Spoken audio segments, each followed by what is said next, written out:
എല്ലാവർക്കും നമസ്കാരം. അപ്പോൾ കഴിഞ്ഞ ആഴ്ച ഞാനിട്ട വീഡിയോ കുറച്ച് നീളം കൂടിപ്പോയി. ഞാൻ പറഞ്ഞായിരുന്നല്ലോ, ഞാൻ ആദ്യമായിട്ട് വീഡിയോസ് എടുത്ത് യൂട്യൂബിലൊക്കെ പോസ്റ്റ് ചെയ്യുന്നു. അപ്പോൾ ഞാൻ പഠിച്ചുകൊണ്ടിരിക്കുന്നേ ഉള്ളൂ. അപ്പം കമൻസും എനേബിൾഡ് ചെയ്തിട്ടില്ലായിരുന്നു. അപ്പോൾ ആർക്കും കമൻസ് പറയാൻ പറ്റില്ല. എനിക്ക് ഒന്ന് കൂടിപ്പോയാൽ 2-3 പേര് അത് മുഴുവൻ കേട്ടിട്ടുണ്ടാവും. അതുകൊണ്ട് ഞാൻ അതിൽ പറഞ്ഞ കാര്യങ്ങൾ ചെറുതാക്കി കുറച്ച് കാര്യങ്ങളായിട്ട് പറയാം. ഇപ്പോൾ ഇന്ന് ഈ ആഴ്ച പറയുമ്പോഴേക്ക് തന്നെ കുറച്ച് ആവശ്യത്തിനുള്ള കാര്യങ്ങൾ കേരളത്തിലുള്ളവർക്കൊക്കെ ഇപ്പോഴത്തെ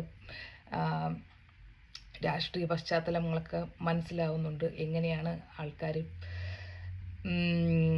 ഇപ്പോഴത്തെ പുതിയ സർക്കാർ വന്നതിന് ശേഷം ഓരോരോ എങ്ങനെ ആൾക്കാർ പ്രതികരിക്കുന്നതെന്നൊക്കെ നിങ്ങൾക്ക് മനസ്സിലാവും. ഞാൻ പറഞ്ഞിട്ട് തന്നെ മനസ്സിലാക്കണമെന്നില്ല. അപ്പോൾ ഞാൻ കഴിഞ്ഞ വീഡിയോയിൽ ഞാൻ നിങ്ങളോട് പറഞ്ഞിരുന്നു, ഒരു ന്യൂസ് കേൾക്കുമ്പോൾ നിങ്ങൾ ഒരു സ്ഥലത്തു നിന്ന് മാത്രം കേൾക്കരുത്. പല ന്യൂസ് ചാനലിൽ നിന്ന് കേൾക്കണം. എന്നാലേ നിങ്ങൾക്ക് പല രീതിയിലുള്ള ഇപ്പം ഒരു കോൺഗ്രസ് അനുഭാവിയായിട്ടുള്ളൊരു ന്യൂസ് ചാനൽ അവരെ സപ്പോർട്ട് ചെയ്തേ സംസാരിക്കുകയുള്ളൂ. കമ്മ്യൂണിസ്റ്റ് അനുഭാവികൾ അങ്ങനെ, BJP അനുഭാവികൾ അങ്ങനെ. നിങ്ങൾ പല സ്ഥലത്തു നിന്ന് കേൾക്കുമ്പോൾ ഇവരുടെ മൂന്നുപേരും ഏത് വീക്ഷണകോണിൽ കൂടെയാണ് കാര്യങ്ങൾ വിമർശിക്കുന്നതെന്നും പറയുന്നതെന്നും പരാമർശിക്കുന്നതെന്നൊക്കെ നിങ്ങൾക്ക് മനസ്സിലാവും. എന്നിട്ട് നമ്മൾ ഇതിനകത്തൊന്നും നിൽക്കാതെ നമ്മൾ ചിന്തിക്കണം. ഞാൻ കഴിഞ്ഞ വീഡിയോയിൽ ഞാൻ സംസാരിച്ചത് ഹിന്ദു സമൂഹത്തിന് വേണ്ടിയാണ്. ഹിന്ദുക്കൾ ഒന്നിക്കേണ്ട ആവശ്യകത വളരെയധികം ഇപ്പോൾ വളരെ ഇമ്പോർട്ടൻ്റ് ആണ്. നമ്മൾ ഒരുമിച്ച് നിന്നില്ലെങ്കിൽ നമ്മൾ പല പ്രശ്നങ്ങൾ നേരിടും. ഒന്നാമത് നമ്മളിപ്പോൾ പറയുന്നത് ഹിന്ദു ഭൂരിപക്ഷമൊന്നുമല്ല കേട്ടോ. കേരളത്തിൽ ഹിന്ദു ഭൂരിപക്ഷമല്ല, ഹിന്ദു ന്യൂനപക്ഷമായി കഴിഞ്ഞു. പല സ്ഥലങ്ങളിലും ഹിന്ദു ന്യൂനപക്ഷമാണ്. നിങ്ങളെല്ലാവരും ഒരു കാര്യം മനസ്സിലാക്കട്ടെ, ഈ ഇന്ത്യയിൽ തന്നെ 90% ആൾക്കാരും പണ്ടത്തെ ഹിന്ദുക്കളായിരുന്നു. ഓക്കെ, കുറേയൊക്കെ നമ്മുടെ ഈ അധിനിവേശം കാരണവും ഈ ഒരു മതസംഘടനകൾ വന്നും അധിനിവേശം കാരണവും ബ്രിട്ടീഷുകാരും ഈ ഈ ഇസ്ലാമിക അധിനിവേശമൊക്കെ കാരണം മാറിയിട്ടുള്ളതും, പിന്നെ കുറേയൊക്കെ ഹിന്ദുക്കളുടെ കയ്യിലിരിപ്പ് കാരണം ഇപ്പം തന്നെ കേരളത്തിൽ നോക്കുവാണെങ്കിൽ ഒരു 10-200 ഇപ്പം മലപ്പുറം ആ ഏരിയയിലൊക്കെ ടിപ്പുവിൻ്റെയൊക്കെ അധിനിവേശം കാരണം കുറേ പേരെ വാളിൻ്റെ മുനയിൽ മതം മാറ്റിയിട്ടുണ്ട്. ഇസ്ലാമിലോട്ട് പോയതിൽ കൂടുതലും വാളിൻ്റെ മുനയിൽ മാറിയതും അല്ല, ഇസ്ലാമിൽ ആകർഷണം തോന്നി പോയത് ആൾക്കാർ വളരെ കുറവായിരിക്കും. പിന്നെ ഞാൻ വായിച്ചിട്ടുള്ളതിൽ വെച്ചിട്ട് ഇപ്പോൾ തന്നെ ഈഴവരിൽ കുറേ പേര് ക്രിസ്ത്യാനികളും മുസ്ലിമുകളായി. അതിൻ്റെ മെയിൻ റീസൺ എന്ന് വെച്ച് കഴിഞ്ഞാൽ ഈ ജാതീയതയായിരുന്നു.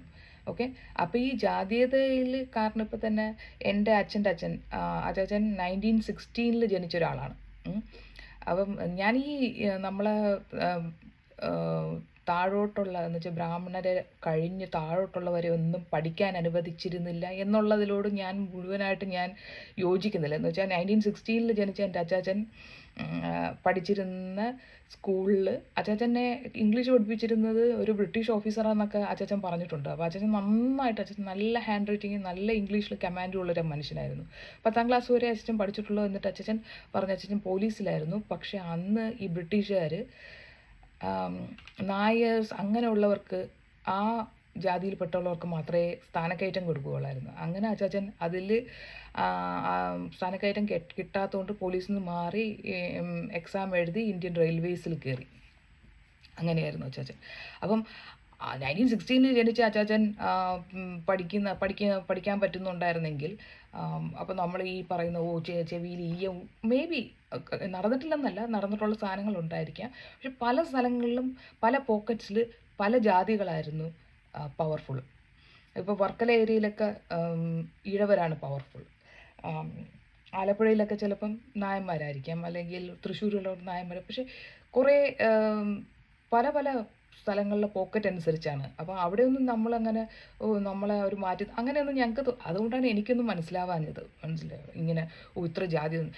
സത്യം പറഞ്ഞാൽ ഞാൻ ഈ ജാതിയത നന്നായിട്ട് മനസ്സിലാക്കുന്നത് ജോലി കിട്ടിക്കഴിഞ്ഞ് നമ്മൾ ഈ ഇന്ത്യയിലുണ്ടായിരുന്നപ്പോഴും മനസ്സിലാക്കി. നമ്മൾ ഈ ഒരു കല്യാണമൊക്കെ കഴിക്കുന്ന ടൈമിലും പിന്നെ എന്നുവെച്ചാൽ ഞാനൊരു നായരെയാണ് കല്യാണം കഴിച്ചത്.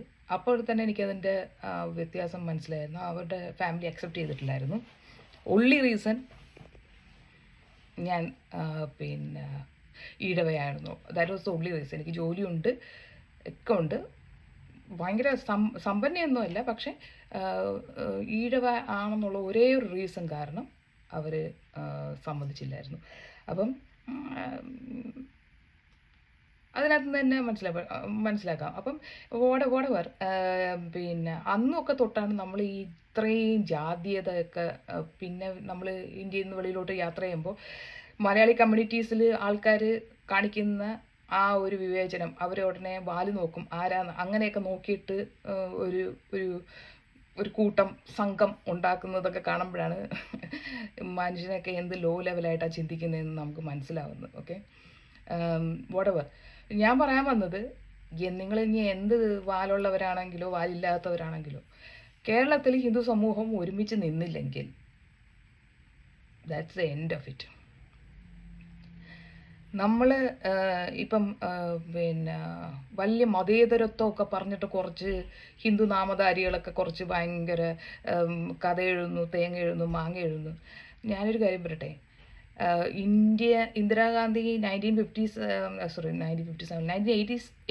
സം ടൈം ആണ് അവർ ഇതിനകത്ത് നമ്മുടെ ഭരണഘടനയിൽ സെക്യുലറിസം, മതേതരത്വം എന്ന് പറഞ്ഞ സാധനം കൊണ്ടുവന്നത്. അത് പറഞ്ഞെന്ന് കേട്ട് കഴിഞ്ഞാൽ അവർ കൊണ്ടുവന്നതിന് ശേഷമാണ് ഇവിടെ മതേതരത്വം ഉണ്ടായത്. ഇവിടെ മതേതരത്വം ഉണ്ടായതുകൊണ്ടാണ് പല മിഷണറിമാരൊക്കെ വന്ന് ഇവിടെ പ്രവർത്തിക്കാൻ പറ്റിയതും. ഇസ്ലാം വന്നപ്പോൾ പോലും അവർക്ക് സ്ഥലം കൊടുത്ത് അവർക്ക് പള്ളി പറയാനും എല്ലാമൊക്കെ ഇവിടുത്തെ രാജാക്കന്മാരും ഒക്കെ സമ്മതിച്ചത്. ഇത് തിരുവിതാംകൂറിൽ തന്നെ രാജാക്കന്മാർ അവിടെ മിഷണറിമാർക്ക് സ്ഥലം കൊടുത്തതൊക്കെ. അല്ലാതെ ഇന്ദിരാഗാന്ധി എഴുതി ചേർത്തപ്പെടുന്നതല്ല മതേതരത്വം. അത് ഹിന്ദുക്കൾക്ക് എല്ലാവരെയും ഉൾക്കൊള്ളാനുള്ള, ഈ ഹിന്ദുക്കൾ തമ്മിലാണ് അടിക്കുന്നത്. പക്ഷെ വേറെ ആൾക്കാരെ ഉൾക്കൊള്ളുന്നതിൽ അവർക്ക് പ്രയാസമില്ല. അവിടെയാണ് ഹിന്ദുക്കൾക്ക് വേറെ ആൾക്കാരെ അക്സെപ്റ്റ് ചെയ്യാൻ പറ്റുവാണെങ്കിൽ അവർക്ക് അവരിലുള്ളവരെ തന്നെ അക്സെപ്റ്റ് ചെയ്യാൻ പഠിക്കണം. പിന്നെ ഞാനൊരു കാര്യം പറയട്ടെ, നിങ്ങൾ ഈ ജാതീയതയും ഇതും ഞാൻ വലുത് ഇവൻ ചെറുത് ആ ഒരു മനസ്ഥിതി വെച്ചുകൊണ്ട് നിങ്ങൾ ജീവിച്ചോ, നിങ്ങൾക്ക് ഞാൻ പറഞ്ഞല്ലോ കർമ്മയാണ് ഏറ്റവും, ഞാൻ കഴിഞ്ഞ വീഡിയോയിൽ പറഞ്ഞ് നിങ്ങളെല്ലാവരും കേട്ടിട്ടില്ലായിരിക്കും, നിങ്ങൾക്ക് എപ്പോഴെങ്കിലും സമയമുള്ളപ്പോൾ നിങ്ങളത് കേൾക്കുക. കർമ്മ നമ്മളെങ്ങനെ ചെയ്യുന്നു, നമ്മൾ എന്ത് ചെയ്യുന്നു അതനുസരിച്ചാണ് നമ്മളുടെ ജീവിതം. നമുക്ക് നല്ലത് വരുന്നോ ചീത്ത വരാം.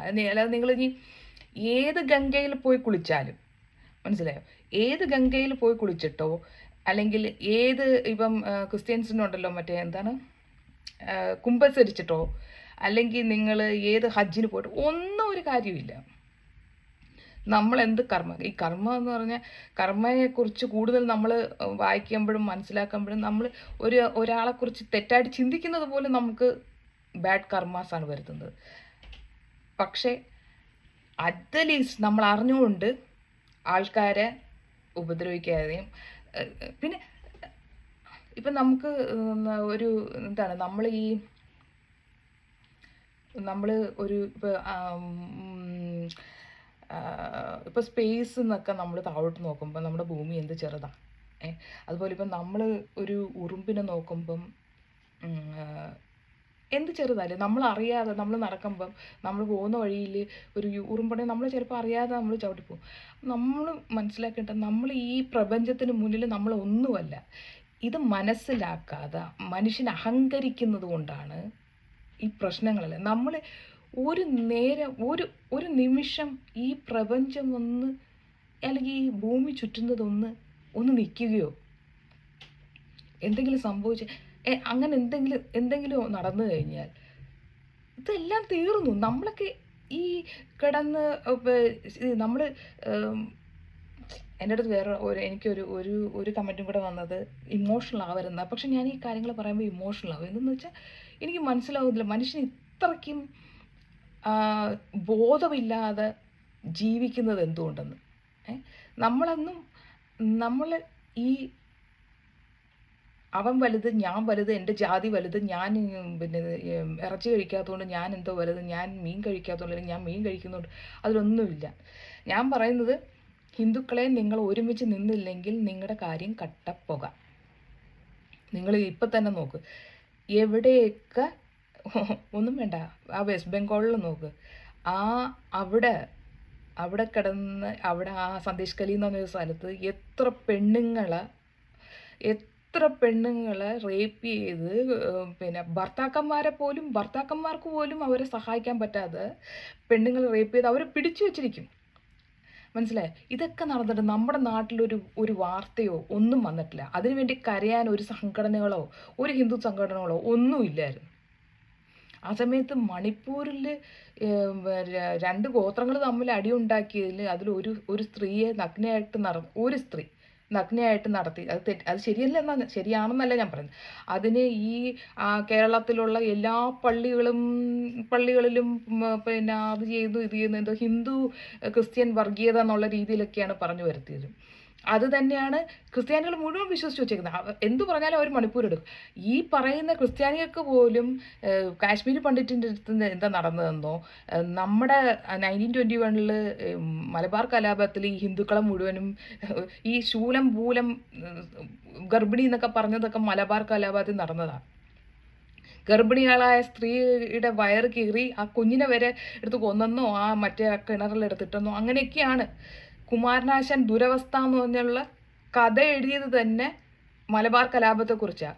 അത് എഴുതിയതിൻ്റെ പേരിലാണ് കുമാരനാശൻ കൊന്നതുപോലും. കുമാരനാശൻ ഇപ്പം എൻ്റെ ഡയറക്റ്റ് റിലേറ്റീവ് അല്ല, കുമാരനാശൻ എൻ്റെ അച്ഛൻ്റെ ചേട്ടൻ്റെ ഭാര്യയുടെ റിലേറ്റീവാണ്. പിന്നെ നല്ലൊരു നീന്തൽക്കാരനായിരുന്നു. അങ്ങനെ പെട്ടെന്നൊന്നും വെള്ളത്തിൽ വീണാലൊന്നും മരിക്കുന്നതല്ല. ആളുടെ റൂം അടച്ചിട്ടിരുന്നു. എന്ന് വെച്ചാൽ ഈ ഒരു ഇത് എഴുതിയോണ്ട്. അപ്പോൾ ഇത് ഇന്നും ഇന്നലെയും തുടങ്ങിയതല്ല. ഈ മതേതരത്വം എന്ന് പറഞ്ഞ് നമ്മളെ ഹിന്ദുക്കളുടെ അടപ്പിക്കാൻ നോക്കുക. നിങ്ങൾ ഈ ഞാൻ കഴിയട്ടെ, മതേതരത്വം എന്ന് പറഞ്ഞാൽ ഇവർ ഈ ന്യൂനപക്ഷം എന്നല്ലേ, നമ്മളാണ് ന്യൂനപക്ഷം, ഹിന്ദുക്കളാണ് ന്യൂനപക്ഷം കേരളത്തിൽ.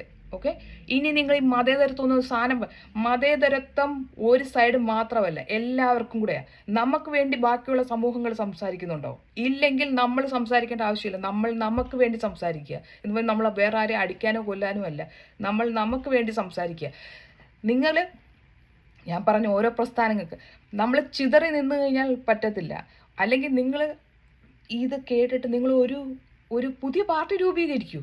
ഈ CPM 90% ആൾക്കാരും ഈഴവരാണ്.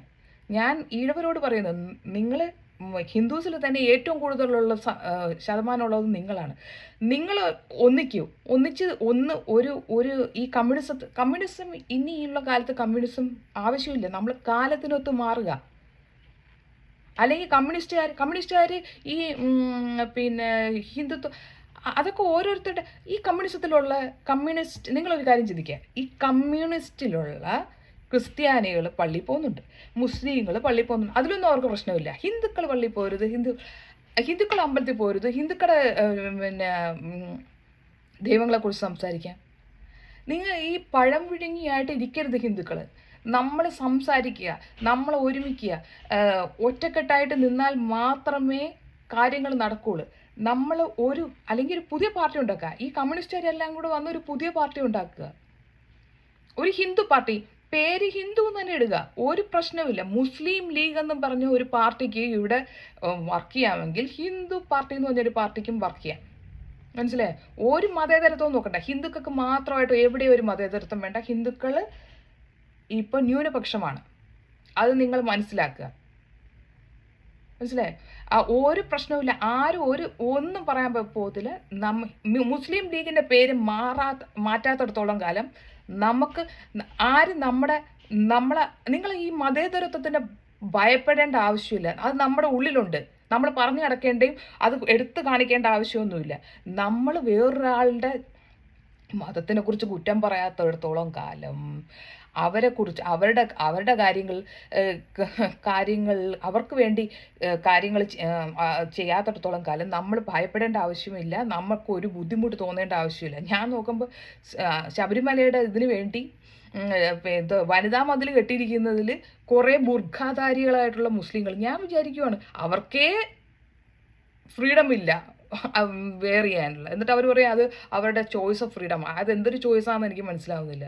എന്താ പെണ്ണുങ്ങൾ മാത്രം മൂടിയ, അവരുടെ ആണുങ്ങൾ എന്താ മുഖം മൂടാത്തത്?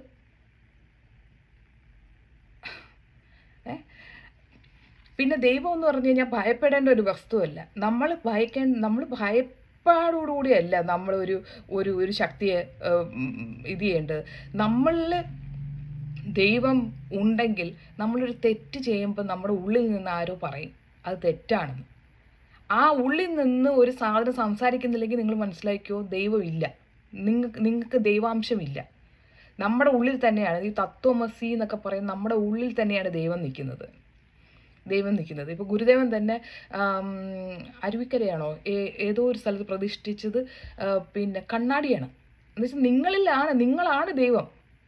നമ്മൾ ഈ ഓടി നടന്ന് ദൈവത്തിന് നമ്മൾ ഈ അമ്പലങ്ങളും എവിടെയാണെന്ന് വെച്ചാൽ ഓരോരോ ആരാധനകളെന്ന് വെച്ചാൽ നമുക്ക് സമാധാനം തരുന്ന ഒരു സ്ഥലത്ത് നമുക്ക് പോയി സമാധാനമായിട്ടൊന്ന് ഇരിക്കണം. സമാധാനം തരുന്ന സ്ഥലങ്ങളാണ്. ഓക്കെ. പക്ഷെ നമ്മുടെ ഉള്ളിൽ ഉള്ള തെണ്ടിത്തരങ്ങളെല്ലാം കാണിച്ചിട്ട് പിന്നെ അവിടെ ചെന്ന് ഞാൻ ഗംഗയും മുങ്ങിയെന്നൊന്നും പറഞ്ഞിട്ടൊന്നും ഒരു കാര്യമില്ല. നമ്മുടെ പ്രവൃത്തികൾ നമ്മൾ ഒരു കാര്യങ്ങൾ ചെയ്യുമ്പോൾ അതുപോലെ കൃഷ്ണൻ പറഞ്ഞിട്ടുണ്ട്, തെറ്റ് ചെയ്യുന്നത് ആരാണെങ്കിലും ആ തെറ്റിനെതിരെ നമ്മൾ നിൽക്കുമ്പോൾ അത് പ്രശ്നമില്ല. അങ്ങനെയാണ്, അതല്ലേ അർജുനനോട് പറഞ്ഞു കൊടുത്ത്. നിങ്ങളുടെ ഫ്രണ്ടിൽ ശരി നിങ്ങളുടെ അമ്മാവന്മാരായിരിക്കാം, നിങ്ങളുടെ കസിൻസ് ആയിരിക്കാം, പക്ഷെ അവർ തെറ്റിൻ്റെ സൈഡിൽ നിൽക്കുകയാണ്. അപ്പം നമ്മൾ തെറ്റിനെതിരെ നമ്മൾ പൊരുതുന്നതിനോട് ഒരു പ്രശ്നവുമില്ല. നമ്മൾ മതേതരത്വം പറഞ്ഞുകൊണ്ടിരുന്നു കഴിഞ്ഞാൽ പിന്നെ അവസാനം ഞാനൊന്നും പറയുന്നില്ല. നിങ്ങൾ തന്നെ നോക്കും, ഭൂമിക മാറി. എന്ന് ഈ ഹിന്ദുസിന് ഇങ്ങനെ പിറകെ നടന്ന് മതം മാറ്റുന്ന ഈ ക്രിസ്ത്യൻസ് പിന്നെ ബന്ധുക്കോസ്തവർ ആരാണെന്ന് വെച്ചാൽ അവരൊരു കാര്യം മനസ്സിലാക്കണം. നിങ്ങൾ ഓടിച്ചിറന്ന് ആഫ്രിക്കയിലും ഇവിടെ എല്ലാം മതം മാറ്റി. ഇപ്പം എന്താ നടക്കുന്നത്? നിങ്ങളന്ന് ആരും അവരെക്കുറിച്ച് കരയുന്നില്ല. മണിപ്പൂരിനെ കുറിച്ച് കരയുന്നുണ്ട്. ആഫ്രിക്കയിൽ എത്രയോ പെൺകുട്ടികളെ ഇത് കൊണ്ടുപോയി ഈ ബോക്കോ ഹറാമും അവരൊക്കെ കൊണ്ടുപോയി ഉപദ്രവിക്കുകയും പിടിച്ചുകൊണ്ട് പോവുകയും ഒക്കെ ചെയ്യുന്നു. ഇവിടെ ഏതെങ്കിലും ഒരു ചർച്ചിലോ അല്ലെങ്കിൽ ഒരു മതസംഘടനയോ ക്രിസ്തീയ സംഘടനയോ എന്തെങ്കിലും കരയുന്നുണ്ടോ?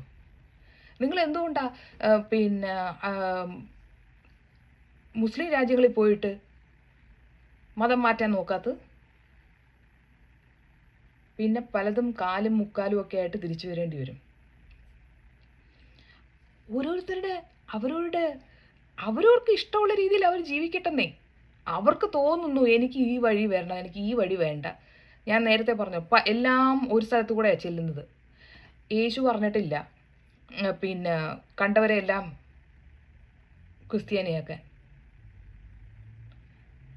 യേശുവും കൃഷ്ണനെ പോലെ നല്ല വിവരമുള്ള ഒരു സോളായിരുന്നു. പല സ്ഥലങ്ങളിൽ ആൾക്കാർ ഇതുപോലെയുള്ള പുരുഷന്മാർ, ഇതുപോലെയുള്ള ചരിത്ര പുരുഷന്മാർ ഉണ്ടാകും. ഓരോ സമയത്ത് അതിൻ്റേതായിട്ടുള്ള ആവശ്യകത മനസ്സിലാക്കി ആ സമയത്ത് അവിടുത്തെ അരാജകത്വങ്ങൾ മനസ്സിലാക്കി അവിടത്തുള്ള ആൾക്കാരെ കറക്റ്റായിട്ടുള്ള വഴിയിൽ നയിച്ചിട്ടുള്ളതാണ്. അതേപോലെ ഭാരതത്തിൽ ആവശ്യത്തിലുള്ള ആൾക്കാരുണ്ടെന്നേ. മനസ്സിലായോ? മാറിയവരെ ഇപ്പം തന്നെ ഈഴവരിൽ നിന്ന് കുറേ പേര് മുസ്ലിങ്ങളായിട്ടും കുറേ പേര് ക്രിസ്ത്യാനികളോട്ട് മാറി. ഗുരുദേവൻ പറഞ്ഞു നമ്മൾ ആ സമൂഹത്തിൽ നിന്നുകൊണ്ടാണ് ആൾക്കാരെ പുനരുദ്ധാരണം ഉണ്ടാവേണ്ടത്. അല്ലാതെ അയ്യോ ഇവിടെ കൊള്ളത്തില്ലെന്ന് പറഞ്ഞ് അപ്പുറത്തോട്ട് ചാടിപ്പോവുകയല്ല ചെയ്യേണ്ടത്. മനസ്സിലായി? ഹിന്ദുക്കൾ നിങ്ങൾ നോക്കുക, ഹിന്ദുക്കൾ ഇപ്പോൾ ജമ്മു കാശ്മീരിൽ ഹിന്ദുക്കൾ ന്യൂനപക്ഷമായിരുന്നു. എന്ത് സംഭവിച്ചു? മലപ്പുറത്തൊക്കെ എന്താ ഞാൻ ന്യൂസൊക്കെ കേട്ടതാണ്. അവിടെ ഈ നോയമ്പിൻ്റെ സമയത്തൊന്നും ബാക്കിയുള്ളവർക്ക് പോലും ആഹാരം കഴിക്കാൻ പറ്റത്തില്ല, അങ്ങനെയൊക്കെ. അതുപോലെ ഞാൻ ചെട്ടിക്കുളം ഏതോ സ്ഥലങ്ങൾ മറ്റേ തെറിപ്പാട്ട് പാടുന്ന ഒരു അമ്പലം ഉണ്ടല്ലോ, അവിടെ ഞാനൊരു ന്യൂസ് വായിച്ചതാണ്. ഈ ഹിന്ദു കമ്മ്യൂണിറ്റി എന്ന് വെച്ചാൽ ഈ മുസ്ലിംസിനാണ് ഏറ്റവും കൂടുതൽ പൈസ കൊടുത്ത് സ്ഥലം വാങ്ങാനുള്ള ഇപ്പോൾ സാമ്പത്തിക ശേഷിയുള്ള. ഹിന്ദുക്കളെല്ലാം പാപ്പര.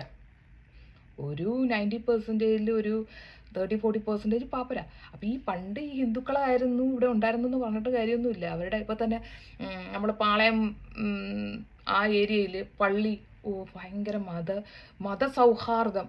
ഒരു മുസ്ലിം പള്ളിയുണ്ട്, ഒരു ക്രിസ്ത്യൻ പള്ളിയുണ്ട്, ഒരു ഗണപതി അമ്പലമുണ്ട്. മതസൗഹാർദ്ദം. നിങ്ങൾക്കറിയാമോ ആ ഗണപതി അമ്പലത്തിന് എത്രയോ ഏക്കർ സ്ഥലം ഉണ്ടായിരുന്നു? ഇപ്പം ആ ഗണപതി അമ്പലം നിൽക്കുന്നത് എത്രയോ വളരെ കുറച്ച് സെൻറ്റിലാണ്. ഇതാണ് മതസൗഹാർദ്ദം. അതൊക്കെ ആൾക്കാരെടുത്തോണ്ട് പോയി. എത്രയോ ഈ ഹിന്ദുക്കളുടെ ക്ഷേത്രം പിടിച്ചെടുത്തിട്ട് എത്രയോ ഇപ്പം മലപ്പുറം ആ ഏരിയയിലുള്ള എത്രയോ ക്ഷേത്രഭൂമി അന്യാധീനപ്പെട്ടെന്ന് പറയാമോ? എത്രയോ പേര് കയ്യേറ്റം ചെയ്തെന്ന് അറിയാമോ? നിങ്ങൾക്കറിയാമോ ശബരിമലയിൽ ഇപ്പോഴിരിക്കുന്ന ആ വിഗ്രഹം അത് അവർ പിന്നെ റീസ്റ്റോർ ചെയ്തതാണ്. അതിൻ്റെ കൈയും തലയൊക്കെ വെട്ടിക്കളഞ്ഞു. അവിടെ ഉണ്ടായിരുന്ന ഒരു എസ്റ്റേറ്റ് മുതലാളിമാർ എന്താണ്ട് തീയിട്ടു. നിങ്ങൾക്ക് ഇതൊക്കെ വല്ലതും അറിയാമോ? നിങ്ങൾ മതേതരത്വവും പറഞ്ഞുകൊണ്ടിരുന്നോ? മതേതരത്വം ഒരു വൺ വേ സ്ട്രീറ്റ് അല്ല. അപ്പുറത്തുള്ളവരും മതേതരത്വം കാണിക്കുമ്പോൾ നമ്മൾ മതേതരത്വം കാണിച്ചാൽ മതി. മതേതരത്വം എന്ന് പറഞ്ഞു കഴിഞ്ഞാൽ എല്ലാവരെയും സമഭാവനയോടുകൂടി അവരെയും ജീവിക്കാൻ അനുഭവിക്കാൻ, നമ്മളെയും ജീവിക്കാൻ. അല്ലാതെ ഞാൻ വലുത് എൻ്റെതും വലുത് എന്നുള്ളതല്ല. അത് പറയുന്നത് ശരിയല്ല. ഞാൻ പറഞ്ഞോളൂ, ഇതെല്ലാം ഒരു സ്ഥലത്തോട്ടാണ് വീഴുന്നത് എന്നും പറഞ്ഞ് ഞാൻ വലുത്, എൻ്റെ വഴിയെ ശരി എന്നുള്ളത് ആർക്കും പറയാനൊന്നും പറ്റത്തില്ല. ഞാൻ ഹിന്ദുക്കൾ ഒരുമിച്ച് നിന്ന് ഒരു പാർട്ടി രൂപീകരിക്കുകയോ, നമുക്കൊരു പാർട്ടി രൂപീകരിച്ചു കഴിഞ്ഞ് കോൺഗ്രസ്സുകാരാണെങ്കിലോ പിന്നെ കമ്മ്യൂണിസ്റ്റുകാരാണെങ്കിലോ BJP ആര് വരുവാണെങ്കിലും നമ്മളിപ്പം ക്രിസ്ത്യൻസും മുസ്ലിംസും വിലപേശുന്നത് പോലെ നമ്മൾ ഉണ്ടെങ്കിൽ എന്ന് വെച്ചാൽ ഈ ഹിന്ദുക്കൾ ഇവിടെ ഹിന്ദു ഒരു കമ്മ്യൂണിറ്റി കൂടുതലുള്ള സ്ഥലത്ത് ഒരു ക്രിസ്ത്യാനി നിന്നാലോ ഒരു മുസ്ലിം വന്ന് പിന്നെ ഒരു തെരഞ്ഞെടുപ്പിനെ ഇത് ചെയ്യുവാണെങ്കിലോ അവർ ജയിക്കും. ആ സമയം നിങ്ങൾ നോക്കിയിട്ടുണ്ടോ? ഒരു ക്രിസ്ത്യൻ കമ്മ്യൂണിറ്റിയിൽ അവിടെ അവർ ഒരു ക്രിസ്ത്യനും ഒരു ഹിന്ദു നിൽക്കുന്നെങ്കിൽ അവർ ക്രിസ്ത്യനെ ജയിപ്പിക്കുകയുള്ളൂ. അതുപോലെ മുസ്ലിംസ് അത് അവരുടെ കമ്മ്യൂണിറ്റിക്ക് അവർ നിൽക്കുകയുള്ളൂ. അവിടെ ഒന്നും അവർ ഇപ്പം യേശു നിൻ്റെ അയൽക്കാരനെ സ്നേഹിക്കാന്ന് അവർ അയൽക്കാരനെ നോക്കും, അവരുടെ ജാതി ഏതാന്ന്. അവർ ക്രിസ്ത്യാനിയാണെങ്കിൽ അവർ ആ അയൽക്കാരനെ സ്നേഹിക്കുകയുള്ളൂ. അതുപോലെ ഇപ്പം സക്കാത്തൊക്കെ കൊടുക്കുന്ന അവരുടെ കമ്മ്യൂണിറ്റിയിലുള്ള ഒരാളാണെങ്കിൽ. പക്ഷേ ഹിന്ദു ഭയങ്കര മതേതരത്വം പറഞ്ഞുകൊണ്ട് ഭയങ്കര ഇതൊക്കെ കാണിക്കും. പഴയ കാലമല്ല. ആൾക്കാർ ഭയങ്കരമായിട്ട് വർഗീയമായിട്ട് ചിന്തിച്ചുകൊണ്ടിരിക്കുക. നമ്മൾ വർഗീയമായിട്ട് ചിന്തിക്കണമെന്നല്ല, പക്ഷെ നമ്മൾ ഒരുമിച്ച് നിൽക്കുക. ഒരു സഹായം ഒരാൾ അഭ്യർത്ഥിക്കുകയാണെങ്കിൽ നമ്മൾ ചെയ്തു കൊടുക്കുക. അല്ലാതെ നമ്മൾ ആരെയും വേറൊരു സമൂഹത്തിനെ ഉന്നമനിക്കാനോ അവർക്ക് വേണ്ടി ഒന്നും ചെയ്യാനോ നമ്മൾ പോകേണ്ട ആവശ്യമില്ല. നമ്മൾ നമ്മുടെ ആൾക്കാരെ നോക്കിയില്ലെങ്കിൽ നമ്മുടെ വരും ജനറേഷൻ. അതുപോലെ നിങ്ങൾ എന്ന് വെച്ച് കഴിഞ്ഞാൽ ഇപ്പോൾ ഹിന്ദുക്കൾ നടത്തുന്ന കടകളോ ഹിന്ദുക്കളുടെ എന്തെങ്കിലും സംരംഭങ്ങളോ ഇതൊക്കെ നിങ്ങളൊന്ന് സപ്പോർട്ട് ചെയ്യുക. ഹിന്ദുക്കളെ നിങ്ങൾക്കറിയാമോ നന്ദന സിനിമയൊക്കെ വന്നപ്പം ബാക്കിയുള്ള സമുദായങ്ങളൊന്നും പോയി ആ സിനിമ വളരെ 1% വല്ലതും ആയിരിക്കും പോയി കണ്ടിട്ടുള്ളത്. മനസ്സിലായി? ആ സമയം നമ്മൾ മറ്റേ ആ മമ്മൂട്ടിയുടെ ഒരു സിനിമയുണ്ടല്ലോ പുണ്യാളൻ, നമ്മളങ്ങനെ അതൊന്നും വേറെ നമുക്കത് പുണ്യാളൻ ശരി പുണ്യാളൻ വന്നാൽ നമുക്കതൊരു പ്രശ്നമില്ലായിരുന്നു. പക്ഷെ അങ്ങനെയല്ല ബാക്കി സമുദായങ്ങൾ. നമ്മൾ അത്ര സങ്കുചിതമായിട്ടുള്ള മനസ്സാവണമെന്നല്ല ഞാൻ പറയുന്നത്. പക്ഷെ നമ്മൾ മനസ്സിലാക്കണം ബാക്കിയുള്ള സമുദായങ്ങൾ അങ്ങനെയാണ്. അവരെ അതുപോലെയാണ് കൊച്ചിലെ മതം പഠിപ്പിച്ച് വെച്ചിരിക്കുന്നത്. ഈ ഹിന്ദുക്കളിൽ നിന്ന് മാറിപ്പോയ ആൾക്കാർക്കാണ് ഹിന്ദുക്കളോട് ഏറ്റവും കൂടുതൽ ദേഷ്യം. ഇപ്പം തന്നെ ഞാൻ എൻജിനീയറിങ്ങിന് എൻട്രൻസിന് വേണ്ടി പഠിച്ചുകൊണ്ടിരുന്നപ്പോൾ LMS ഹോസ്റ്റലിൽ പാളയത്തുള്ള അവിടെയുള്ള LMS ഹോസ്റ്റലിൽ നിന്നപ്പം ഞങ്ങൾക്ക് ഒരു വാർഡനും മേട്ടനും ഉണ്ട്. അപ്പം ഞങ്ങൾക്ക് എന്നും രാവിലെ 7 മണിക്ക് പ്രാർത്ഥനയുണ്ട്. അപ്പോൾ എല്ലാ റിലിജിയനുള്ളവരും നമ്മൾ പള്ളിയിൽ പോയിട്ട് നമ്മൾ രാവിലത്തെ പ്രാർത്ഥന കഴിഞ്ഞിട്ടാണ് നമ്മൾ ഫുഡ് കഴിയും. അപ്പം ഞങ്ങളുടെ ഈ വാർഡൻ എന്ന് വെച്ച് കഴിഞ്ഞാൽ ഇവർ വന്നു കഴിഞ്ഞാൽ ഈ പ്രാർത്ഥനയൊക്കെ കഴിഞ്ഞിട്ട് ഇവർക്കൊരു പ്രസംഗമുണ്ട്. ഈ നിന്നുകൊണ്ട് അവർ ഈ ഹിന്ദു ദൈവങ്ങളെ മുഴുവനും അങ്ങ് അപമാനിക്കുക. നോക്കണം, ഈ നിൽക്കുന്നതിൽ ഒരു 60% ഹിന്ദു ആൾക്കാരാണ്.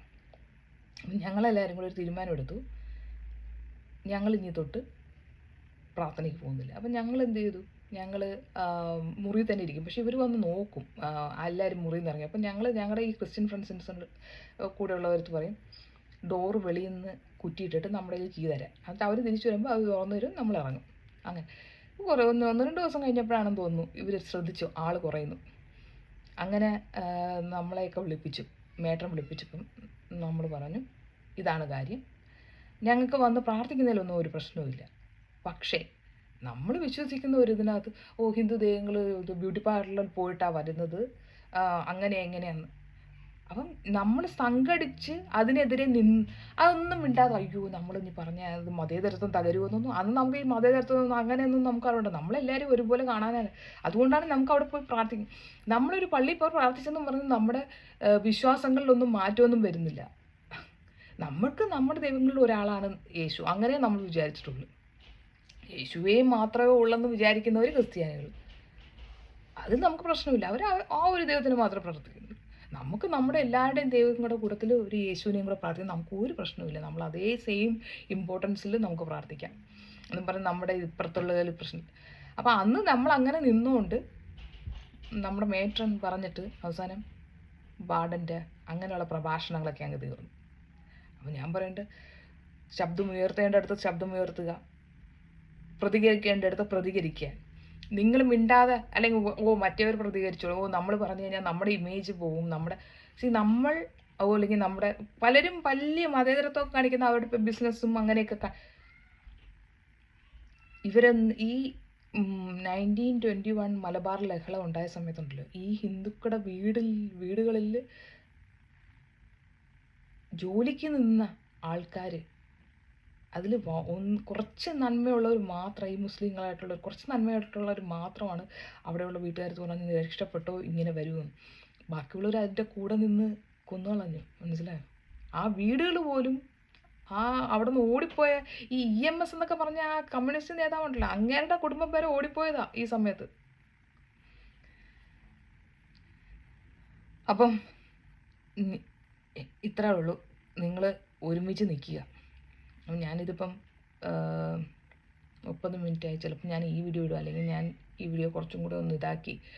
ആദ്യമേ ഇത്രയും പറയുമ്പോൾ നിങ്ങൾക്ക് അത് പിടിക്കത്തില്ലായിരിക്കും. പക്ഷേ സമയമില്ല. നിങ്ങളെ ഇനി വളരെ താലോലിച്ച് കയ്യിലൊക്കെ വെച്ചിരുന്നു മോനെ അങ്ങനെ ചെയ്യും മോളെ അങ്ങനെ ചെയ്ത് പറയാൻ സമയമില്ല. Time is too low now. Okay, ശരി എന്നാൽ. അപ്പോൾ ഇനി അടുത്ത വീഡിയോ കാണുന്നവരെ വണക്കം.